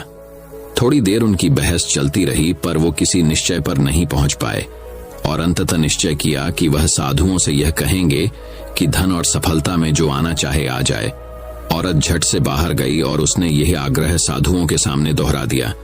उसकी बात सुनकर साधुओं ने एक दूसरे की तरफ देखा और बिना कुछ कहे घर से दूर जाने लगे। अरे आप लोग इस तरह वापस क्यों जा रहे हैं? औरत ने उन्हें रोकते हुए पूछा। पुत्री, दरअसल हम तीनों साधु इसी तरह द्वार द्वार जाते हैं और हर घर में प्रवेश करने का प्रयास करते हैं। जो व्यक्ति लालच में आकर धन या सफलता को बुलाता है, हम वहां से लौट जाते हैं, और जो अपने घर में प्रेम का वास चाहता है, उसके यहाँ बारी बारी से हम दोनों भी प्रवेश कर जाते हैं। इसलिए इतना याद रखना कि जहां प्रेम है वहां धन और सफलता की कमी नहीं होती। ऐसा कहते हुए धन और सफलता नामक साधुओं ने अपनी बात पूर्ण की। तो दोस्तों, चलिए बढ़ते हैं हमारी गौतम बुद्ध की चौथी कहानी की तरफ। गुरुकुल में शिक्षा प्राप्त कर रहे शिष्यों में आज काफी उत्साह था। उनकी 12 वर्षों की शिक्षा आज पूरी हो रही थी और अब वो अपने घरों को लौट सकते थे। गुरुजी भी अपने शिष्यों की शिक्षा दीक्षा से प्रसन्न थे और गुरुकुल की परंपरा के अनुसार शिष्यों को आखिरी उपदेश देने की तैयारी कर रहे थे। उन्होंने ऊंची आवाज में कहा, आप सभी एक जगह एकत्रित हो जाएं, मुझे आपको आखिरी उपदेश देना है। गुरु की आज्ञा का पालन करते हुए सभी शिष्य एक जगह एकत्रित हो गए। गुरुजी ने अपने हाथ में कुछ लकड़ी के खिलौने पकड़े हुए थे। उन्होंने शिष्यों को खिलौने दिखाते हुए कहा, आपको इन तीनों खिलौनों में अंतर ढूंढने हैं। सभी शिष्य ध्यानपूर्वक खिलौनों को देखने लगे। तीनों लकड़ी से बने बिल्कुल एक समान दिखने वाले गुड्डे थे। सभी चकित थे कि भला इनमें क्या अंतर हो सकता है। तभी किसी ने कहा, अरे ये देखो, इस गुड्डे में एक छेद है। ये संकेत काफी था। जल्द ही शिष्यों ने पता लगा लिया और गुरुजी से बोले, गुरुजी, इन गुड़ों में बस इतना ही अंतर है कि एक के दोनों कान में छेद है, दूसरे के एक कान और एक मुंह में छेद है और तीसरे के सिर्फ एक कान में छेद है। गुरुजी बोले, बिल्कुल सही। और उन्होंने धातु का एवं पतला तार देते हुए उसे कान के छेद में डालने के लिए कहा। शिष्यों ने वैसा ही किया। तार पहले गुड्डे के एक कान से होता हुआ दूसरे के कान से निकल गया, दूसरे गुड्डे के कान से होते हुए मुंह से निकल गया और तीसरे के कान में घुसा, पर कहीं से निकल नहीं पाया। तब गुरुजी ने शिष्यों से गुड्डे को अपने हाथ में लेते हुए कहा, प्रिय शिष्यों, इन 3 गुड्डों की तरह ही आपके जीवन में 3 तरह के व्यक्ति आएंगे। पहला गुड्डा ऐसे व्यक्तियों को दर्शाता है जो आपकी बात एक कान से सुनकर दूसरे से निकाल देंगे। आप ऐसे लोगों से कभी अपनी समस्या साझा न करें। दूसरा गुड्डा ऐसे लोगों को दर्शाता है जो आपकी बात सुनते हैं और उसे दूसरों के सामने जाकर बोलते हैं। इनसे बचें और कभी अपनी महत्वपूर्ण बातें इन्हें ना बताएं। और तीसरा गुड्डा ऐसे लोगों का प्रतीक है जिन पर आप भरोसा कर सकते हैं और उनसे किसी भी तरह का विचार विमर्श कर सकते हैं, सलाह ले सकते हैं। यही वो लोग हैं जो आपकी ताकत है और इन्हें आपको कभी नहीं खोना चाहिए। भगवान बुद्ध का एक अनुयायी ने कहा, है प्रभु, मुझे आपसे एक निवेदन करना है। बुद्ध ने कहा, बताओ क्या कहना है। अनुयायी बोला, मेरे वस्त्र पुराने हो चुके हैं, अब ये पहनने लायक नहीं रहे, कृपया मुझे नए वस्त्र देने का कष्ट करें। बुद्ध ने अनुयायी के वस्त्र देखे। वे सचमुच बिल्कुल जीर्ण हो चुके थे और जगह जगह से घिस चुके थे। इसलिए उन्होंने एक अन्य अनुयायी को नए वस्त्र देने का आदेश दे दिए। कुछ दिनों बाद बुद्ध अनुयायी के घर पहुंचे। बुद्ध बोले, क्या तुम अपने नए वस्त्रों में आराम से हो? तुम्हें और कुछ तो नहीं चाहिए? अनुयायी बुद्ध से बोला, धन्यवाद प्रभु, मैं इन वस्त्रों में बिल्कुल ठीक हूं और मुझे और कुछ नहीं चाहिए।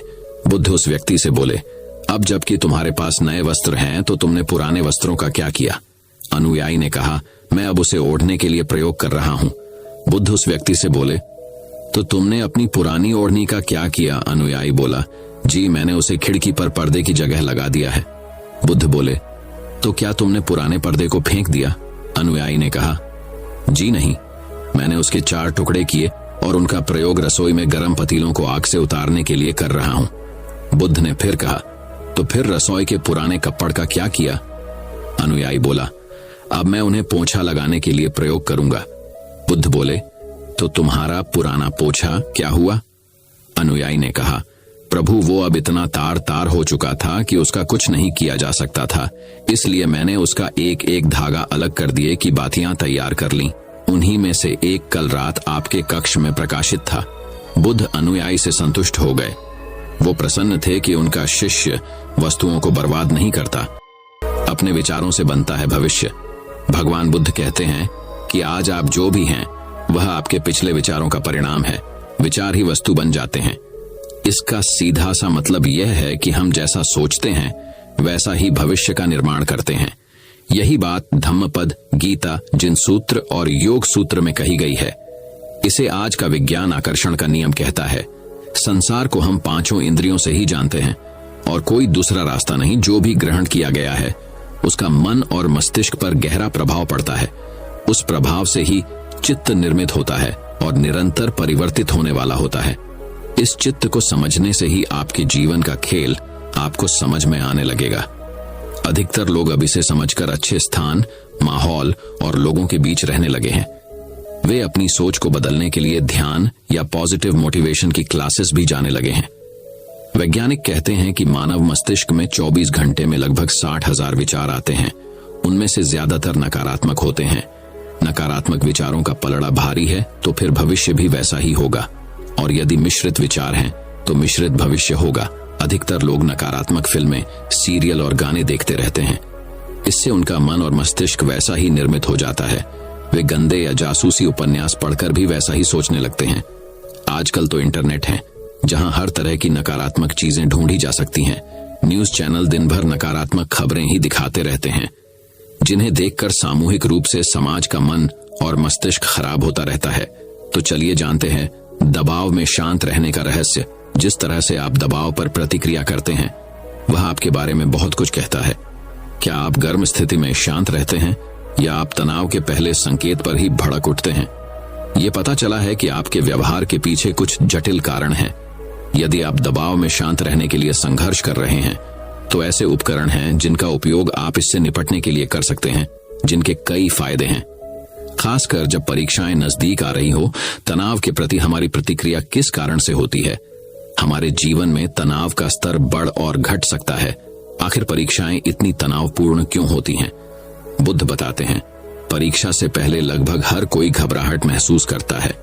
परीक्षाएं कई कारणों से तनावपूर्ण हो सकती है, जैसे लोगों का खुद से बहुत अधिक उम्मीदें रखना, दूसरों से अपनी तुलना करना और परीक्षा पूरी करने और परिणाम प्राप्त करने के बीच अनिश्चितता की अवधि।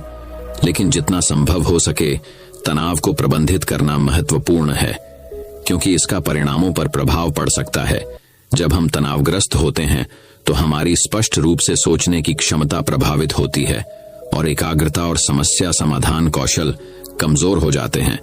बुद्ध कहते हैं, हम कोर्टिसोल नामक एक तनाव हार्मोन भी छोड़ते हैं और बताते हैं कि ऊंचा कोर्टिसोल हमारी याददाश्त के साथ साथ हमारी प्रतिरक्षा प्रणाली में भी हस्तक्षेप करता है। वह पायलटों को उन लोगों के आदर्श उदाहरण के रूप में रेखांकित करती है जो तनावग्रस्त हुए बिना सतर्क रहने में सक्षम हैं। शांत रहने से वे सर्वोत्तम संभव तरीके से प्रतिक्रिया करने में सक्षम हो जाते हैं और दुविधा से निपटने के लिए चरण दर चरण प्रक्रिया से गुजरते हैं। इस तर्क संगत दृष्टिकोण का मतलब है कि वे कर्मचारियों और यात्रियों से संवाद कर सकते हैं, उनकी पायलट सामग्री की समीक्षा कर सकते हैं और आवश्यक कदम उठा सकते हैं। बुद्ध कहते हैं कि अगर छात्रों को परीक्षा के दिन अपना सर्वश्रेष्ठ प्रदर्शन करना है तो उन्हें भी वही दृष्टिकोण अपनाने और बिना घबराए सतर्क रहने की जरूरत है। तनाव का स्तर बढ़ने पर शांत कैसे रहें? चलिए जानते हैं। कभी कभी तनाव अपरिहार्य होता है, लेकिन बुद्ध के अनुसार तनाव को प्रबंधित करने और कम करने की कुंजी संकेतों को जल्दी पहचानना है।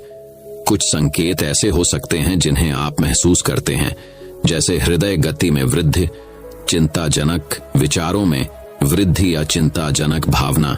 तनाव बढ़ने से पहले उसे कम करने के लिए बुद्ध की युक्तियों में शामिल हैं। पहली युक्ति, विश्राम या फिर संगीत सुने, स्नान करे या गहरी सांस लेने के कुछ व्यायाम करे। दूसरी युक्ति, व्यायाम, इससे एंडोर्फिन रिलीज होगा और मानसिक और शारीरिक दोनों लाभ होंगे। तीसरी युक्ति, मंत्र का उपयोग करना। अपने दिमाग में बार बार आराम करें या शांत जैसे शब्द कहे। चौथी युक्ति, सकारात्मक आत्मचर्चा। ऐसी बातें कहे जो चिंता कम करे, जैसे मैं यह कर सकता हूं या यह ठीक रहेगा। पांचवी युक्ति, स्वस्थ जीवन शैली बनाए रखें। अच्छा खाएं, भरपूर नींद लें और हाइड्रेटेड रहें। छठी युक्ति, सुखद घटनाएं। तनावपूर्ण समय के दौरान दोस्तों, परिवार और शौक के लिए समय निकालते रहें। समय प्रबंधन व्यवस्थित रहें और बहुत अधिक काम न लें।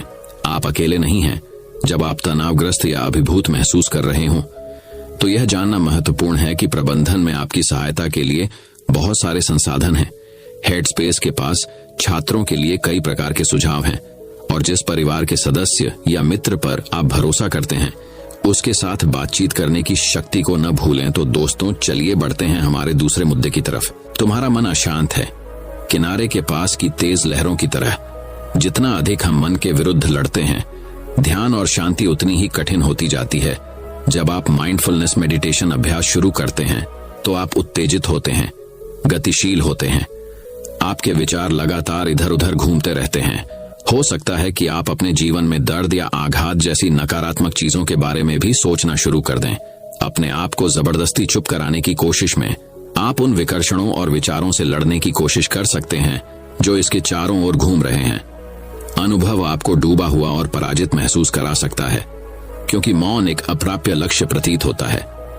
मौन ध्यान के लिए अपने मन को शांत करने का प्रयास तट के करीब लहरों से लड़ने की कोशिश करने जैसा हो सकता है। आपके दिमाग का स्वभाव विचार उत्पन्न करना है। सागर की तरह इसकी भी अपनी लय और प्रवाह है। इसका सम्मान किया जाना चाहिए, न कि डरना चाहिए या इसके खिलाफ लड़ना चाहिए। ध्यान में जब मन विचारों में ही उलझा रहे तो क्रोधित और निराश होना व्यर्थ है। ये बस अपना काम कर रहा है। उन विचारों से लड़ने की कोशिश करने से आपकी हताशा ही बढ़ेगी और संपूर्ण सचेतनता का अनुभव करने की आपकी क्षमता में बाधा आएगी।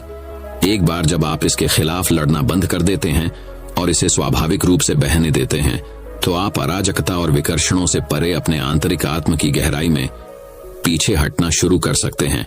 इसकी सभी अवस्थाओं में मन की सराहना करना, प्राइमर्डियल साउंड मेडिटेशन जैसी मंत्र आधारित ध्यान तकनीक का अभ्यास करने में आप अपने मंत्र को सहजता और आसानी से दोहराते हैं। मंत्र एक उपकरण है जो मन पर कब्जा कर लेता है, जिससे आप ध्यान में गहराई तक जा सकते हैं। मंत्र संक्षेप में एक विचार है जो अन्य विचारों को प्रतिस्थापित करता है। जैसे जैसे आप अपना मंत्र दोहराएंगे, आपके मन में विचार आते रहेंगे, लेकिन अगर आप उन्हें घटने और बहने देते हैं तो समय बीतने के साथ साथ आप एक शांत मन का अनुभव करेंगे।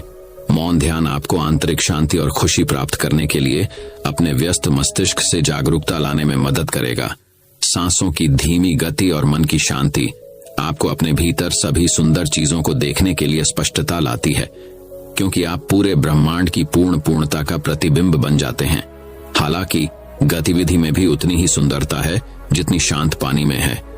यदि आप मन की अशांति में उसकी सराहना करना सीख सकते हैं तो आप उसकी शांति का अनुभव करने के लिए तैयार होंगे। समुद्र की उथल पुथल सुंदर सीपियों, चट्टानों और समुद्री जीवों का उपहार लेकर आती है। मन की गतिविधि जब गहराई से देखी जाती है तो आपके लिए रचनात्मकता और समाधान ला सकती है। यह सब इस बात पर निर्भर करता है कि आप कहाँ स्थित हैं। क्या आप लगातार तेज लहरों से यानी अपने विचारों से इधर उधर उछले जा रहे हैं, और क्या आप अपने मन पर सहजता और निडरता से तैर रहे हैं? अपने ध्यान अभ्यास के माध्यम से प्राप्त मौन में निहित आपके लिए दैनिक जीवन की हलचल में एक नए दृष्टिकोण के साथ वापस कदम रखना आसान होगा। दूसरे शब्दों में, मन की मौन वापसी के माध्यम से आंतरिक शांति तक पहुंचना जीवन की खामियों को रोकने के बारे में नहीं है, बल्कि उन्हें एक नए दृष्टिकोण से गले लगाने के बारे में है। और आहत करने वाले शब्दों की बौछार के बजाय आप अपनी मां की आलोचना को अस्पष्ट पैकेजिंग में प्रेमपूर्ण चिंता के रूप में देखना शुरू कर सकते हैं। जाने दो और अपने भीतर के एसओ पर भरोसा रखो। अक्सर नए ध्यानी निराश होकर मेरे पास आते हैं क्योंकि वे मन को नियंत्रित करने या विचारों को दूर धकेलने की कोशिश करते हैं। उन्हें ध्यान करने के लिए बैठना कठिन और चिंताजनक लगता है। वे प्रयास करते रहते हैं और महसूस करते हैं कि वे कभी भी उस शांति तक नहीं पहुंच पाते जिसकी उन्हें तलाश है। मुख्य बात यह है कि मन को वैसा ही रहने दिया जाए जैसा वह है। जो जैसा है उसे वैसे ही स्वीकार करो। इसके साथ दया और करुणा का व्यवहार करें। एक बार जब आप ऐसा कर लेते हैं तो हो सकता है कि आप खुद को खुश और यह जो करता है उस पर हंसते हुए पाएं। कभी कभी हम जो जानते हैं उससे आगे बढ़ने से डरते हैं। अज्ञान डरावना हो सकता है। अराजकता में भी एक पैर जमीन पर रखते हुए भी हम सुरक्षित महसूस करते हैं। जाने दो और भरोसा करना सीखो कि मन से परे तुम्हारा आंतरिक आत्म तुम्हें वहां ले जाएगा जहां तुम्हें जाना है। इससे लड़ने के बजाय अपने आप को इसके द्वारा बह जाने दें और आप भी संपूर्ण ब्रह्मांड के प्रवाह और लय के साथ एक हो जाएंगे। अपने ध्यान अभ्यास में गहराई तक जाने और मौन ध्यान का पूरा लाभ उठाए। तो दोस्तों, अब चलिए बढ़ते हैं हमारे तीसरे मुद्दे की तरफ। किसी भी स्थिति में मन को शांत रखने का रहस्य। क्या आपको किसी एक चीज पर लंबे समय तक ध्यान केंद्रित करने में परेशानी होती है? शायद इस वीडियो के अंत तक पहुंचना भी एक संघर्ष होगा। आज की दुनिया ध्यान भटकाने वाली है, जिससे ध्यान केंद्रित करना और अपना सर्वश्रेष्ठ प्रदर्शन करना लगभग असंभव हो गया है। यह इस तथ्य से आसान नहीं है कि वे ध्यान भटकाने वाले फोन सूचनाओं के बारे में सोचें। इतने व्यसनी हैं। हालांकि हमेशा सक्रिय रहने की इच्छा से निपटने का एक तरीका है और यह आपको शांत दिमाग रखने और आपके समग्र स्वास्थ्य को बढ़ावा देने में मदद करेगा। मेडिटेशन शब्द लैटिन के मेडिटेटम से आया है, जिसका अर्थ है चिंतन करना। यह कई धार्मिक परंपराओं में हजारों वर्षों से प्रचलित है। माना जाता है कि आधुनिक पद्धति भारत में 5000 साल पुरानी है। माइंडफुलनेस मेडिटेशन एक प्रकार का ध्यान है जिसके लिए किसी धार्मिक या आध्यात्मिक विश्वास की आवश्यकता नहीं होती है। यह बस उस क्षण में पूरी तरह मौजूद रहने की क्षमता है। यह हमारे लिए हर पल उपलब्ध है और हमारी दुनिया अधिक विकर्षणों से भरी होने के बावजूद कार्यबल में ऐसे लोगों की बड़ी मांग है जो फोकस और ध्यान कौशल का प्रदर्शन कर सकते हैं। इसीलिए यदि आप स्वयं को माइंडफुलनेस मेडिटेशन में निपुण बनने के लिए प्रशिक्षित कर सकते हैं तो आप न केवल अपनी भलाई में सुधार करेंगे बल्कि आप एक मांग वाले मनुष्य भी बनेंगे। माइंडफुलनेस मेडिटेशन के 4 फायदे। पहला फायदा, चिंता और तनाव कम हो जाएगा। आपके शरीर में उत्पादित कॉर्टिसोल यानी ये तनाव हार्मोन है, इसका स्तर कम हो जाएगा। यह तनावपूर्ण स्थितियों में हमारी लड़ो या भागो प्रतिक्रिया के लिए जिम्मेदार है, जो कि तब बहुत अच्छा था जब हम गुफाओं में रहने वाले लोग और महिलाएं थे, लेकिन आधुनिक कार्यालय में नहीं। दूसरा फायदा, बेहतर भावनात्मक दूरी। आपके पास निर्णय लेने और तर्क करने की बेहतर समझ होगी, जो आपको अपनी भावनाओं को रास्ते में आने देने के बजाय चीजों को वैसे ही देखने में मदद करेगी जैसी वे वास्तव में हैं। तीसरा फायदा, ध्यान अवधि में सुधार। न्यूरोप्लास्टिसिटी मस्तिष्क का मांसपेशियों के निर्माण वाला हिस्सा है। जो चीजें हम अक्सर करते हैं उनमें हम मजबूत हो जाते हैं और जो चीजें हम उपयोग नहीं करते वे फीकी पड़ जाती हैं। ध्यान केंद्रित करने की अपनी क्षमता का अभ्यास करने से आपको बेहतर प्रदर्शन करने में मदद मिलेगी। चौथा फायदा, बेहतर नींद। न केवल आपको जल्दी नींद आएगी बल्कि आपकी नींद की गुणवत्ता में भी सुधार होगा। शुरुआत कैसे करें? एक शांत जगह ढूंढें, अपनी आंखें बंद करें और अपनी सांसों पर ध्यान केंद्रित करें। यदि आप देखते हैं कि आपका मन भटक रहा है, जो कि अक्सर भटकता रहता है, तो बस इसे अपनी सांसों पर ध्यान केंद्रित करने पर वापस लाए। 5 मिनट या 1 मिनट तक सांस लेने से शुरुआत करें। वास्तव में इससे कोई फर्क नहीं पड़ता कि आप अपनी सचेत अवस्था में कितना समय बिताते हैं, क्योंकि हर बार जब आप ऐसा करते हैं तो आप अपनी फोकस मांसपेशी विकसित कर रहे होंगे। अभ्यास को अपने लिए कारगर बनाएं। यदि आपको कोई शांत जगह नहीं मिल रही है तो बस एक ऐसी जगह की तलाश करें जहां आप शांत रहें। यहां तक कि एक व्यस्त कैफे भी पर्याप्त होगा। अपनी सांसों पर ध्यान केंद्रित रखें और अगर आपका मन भटकता है तो चिंता न करें। जब आपका मन भटकता है तो उसे नोटिस करना और उसे अपनी सांसों तक वापस लाने में सक्षम होना ही कौशल है। 5वां फायदा, अपनी आदत को कायम रखना। लोग अपनी आदतें इसलिए तोड़ देते हैं क्योंकि वे पर्याप्त रूप से चिपचिपी नहीं होती। अपने क्यों कारण पर स्पष्ट होना आपकी आदत को बरकरार रखने में मदद करने का एक तरीका है। यदि आप ध्यान करने के कारण यह वीडियो देखते हैं तो यह आदत बहुत लंबे समय तक नहीं रहेगी। आपका क्यों अंदर से आना चाहिए। उदाहरण के लिए मैं ध्यान करता हूं क्योंकि मैं अपने स्वास्थ्य को महत्व देता हूं और जब मैं ऐसा करता हूं तो मैं खुश महसूस करता हूं और दूसरों के साथ बेहतर जुड़ाव महसूस करता हूँ। अपनी आदत को कायम रखने का दूसरा तरीका कुछ बाहरी जवाबदेही रखना है, और यहीं पर मध्यस्थता ऐप्स विशेष रूप से उपयोगी होते हैं। वे आपकी प्रगति को ट्रैक करने और आपकी सफलताओं को लॉग करने में आपकी सहायता करते हैं। वे आपके अभ्यास को कुछ संरचना प्रदान करते हुए निर्देशित मध्यस्थता भी प्रदान करते हैं। ये दोनों चीजें आपको कुछ शुरुआती गति प्रदान करेंगी, जो आदत बनाने के शुरुआती दिनों में महत्वपूर्ण है। निर्देशित ध्यान आपके मस्तिष्क को ध्यान केंद्रित करने के लिए प्रशिक्षित करने में मदद करता है। छठा फायदा, श्रृंखला मत तोड़ो। जीवन हमारे रास्ते में ऐसी बाधाएं ला सकता है जो सबसे चिपचिपी आदतों को भी तोड़ सकती हैं। जंजीर तोड़ने पर बुरा मत मानना। आप अतीत को नहीं बदल सकते, लेकिन आप भविष्य पर ध्यान केंद्रित कर सकते हैं। बस अपना अभ्यास फिर से शुरू करें। यह याद रखें कि हर बार जब आप अभ्यास करते हैं तो आप अपने जीवन के सभी क्षेत्रों में उस सचेत दृष्टिकोण को लागू करने के लिए अपने दिमाग को प्रशिक्षित कर रहे हैं। तो अब दोस्तों, चलिए बढ़ते हैं हमारे चौथे मुद्दे की तरफ। शांत और संयमित आत्मनियमन का रहस्य क्या है? स्वनियमन क्या है? स्वनियमन उर्फ भावना विनियमन इस बात से संबंधित है कि आप अपने विचारों और व्यवहारों को कैसे नियंत्रित करते हैं। इसे अपना आंतरिक अनुशासन समझे। स्वनियमन एक बड़े सॉफ्ट स्किल, भावनात्मक बुद्धिमत्ता या IQ का हिस्सा है। भावनात्मक बुद्धिमत्ता आपकी अपनी भावनाओं को समझने और प्रबंधित करने के साथ साथ अन्य लोगों की भावनाओं को पहचानने और प्रभावित करने की क्षमता है। स्वनियमन करने की क्षमता का मतलब है कि आप अपनी भावनाओं को नियंत्रित कर सकते हैं ताकि आप अनपेक्षित तरीकों से स्थितियों पर प्रतिक्रिया न करें। इसका मतलब यह पहचानना है कि आप यह चुन सकते हैं कि किसी चीज पर कैसे प्रतिक्रिया देनी है, चाहे आप कैसा भी महसूस करें। खेल के अंतिम सेकंड में एक बास्केटबॉल खिलाड़ी की कल्पना करें। आपकी टीम पीछे है और जीत का दारोमदार आप पर है। आप दबाव बढ़ता हुआ महसूस कर सकते हैं। आप अपनी भावनाओं को कैसे नियंत्रित करते हैं और शांत रहते हैं। यह प्रदर्शन करने और विजयी शॉट हासिल करने में सक्षम होने और असफल रहने के बीच का अंतर है।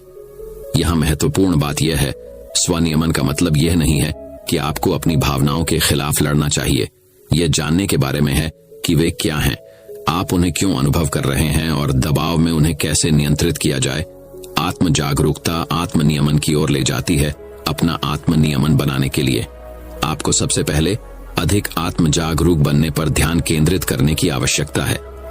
आत्म जागरूकता स्वयं के प्रति अपने बारे में ईमानदार होने के बारे में है। यह आपके करियर लक्ष्यों तक पहुंचने में मदद करने के लिए एक शक्तिशाली सॉफ्ट स्किल है। आत्म जागरूकता के साथ हम अपनी भावनाओं को बेहतर ढंग से प्रबंधित कर सकते हैं, सहकर्मियों के साथ मजबूत रिश्ते बना सकते हैं, बेहतर नेता बन सकते हैं और भी बहुत कुछ कर सकते हैं। जब आप अधिक आत्म जागरूक होते हैं तो आप स्वयं को बेहतर ढंग से समझ सकते हैं और आप चीजों को एक निश्चित तरीके से क्यों महसूस करते हैं, सोचते हैं और करते हैं। यही आपकी भावनाओं को बेहतर ढंग से नियंत्रित करने में सक्षम होने की कुंजी है।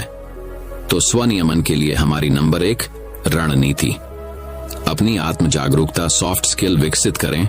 स्वनियमन के लिए 4 रणनीतियां आप जो महसूस करते हैं उसके अनुरूप रहें। आप कैसा महसूस कर रहे हैं इस पर ध्यान दें और अपनी भावनाओं के भौतिक संकेतों को जानें। जब आप निराश या क्रोधित महसूस करते हैं तो क्या आपके पेट में हलचल महसूस होती है? क्या आपको सीने में जकड़न महसूस होती है या आप अपना जबड़ा भींचने लगते हैं? यदि आप जानते हैं कि आप कब अपना आपा खोना शुरू कर रहे हैं तो आप शांत और तर्कसंगत बने रहने के उपाय करना शुरू कर सकते हैं। इस बात पर ध्यान दें कि आपको भूख लग रही है या थकान महसूस हो रही है। ये कारक आपकी भावनाओं को बढ़ा सकते हैं, लेकिन ये ऐसी चीजें हैं जिन्हें आप नियंत्रित कर सकते हैं। यदि आपने कभी जख्मची महसूस किया है तो आपको पता चल जाएगा कि अपने कार्य दिवस के दौरान स्वस्थ नाश्ते से खुद को ऊर्जावान बनाना कितना महत्वपूर्ण है। इसे वश में करने के लिए इसे नाम दें। इसे वश में करने के लिए नाम दें।